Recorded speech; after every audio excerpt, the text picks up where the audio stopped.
आगे बढ़ेंगे और खबर शामिल कर लेंगे लाहौर से। नईम चौधरी की रिपोर्ट के मुताबिक जहां पर महंगाई से सताए अवाम के लिए बुरी खबर, पेट्रोलियम मसनूआत में मजीद इजाफा कर दिया गया। इस हवाले से मजीद जानते हैं अपने नुमाइंदे नईम चौधरी से। जी आगाह कीजिएगा। महंगाई के सताए अवाम के लिए बड़ी खबर, पेट्रोलियम मसनूआत की कीमतों में इजाफा। महंगाई के सताए अवाम के लिए बुरी खबर, हुकूमत ने गैस की कीमतों में इजाफे के बाद पेट्रोलियम मसनूआत की कीमतें भी बढ़ाई दी। वजारत खजाना की जानब से जारी नोटिफिकेशन के मुताबिक पेट्रोल की कीमत में ₹7.45 फी लीटर, जबकि डीजल की कीमत में ₹9.56 का इजाफा किया गया है। कीमतों में इजाफे के बायस पेट्रोल की नई कीमत ₹265.61, जबकि डीजल की नई कीमत ₹277.45 हो गई।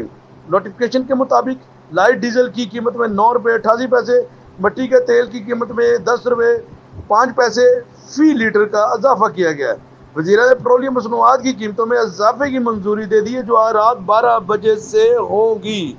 जी हाँ, बहुत शुक्रिया, आप हमें तफसीलात से आगाह कर रहे हैं।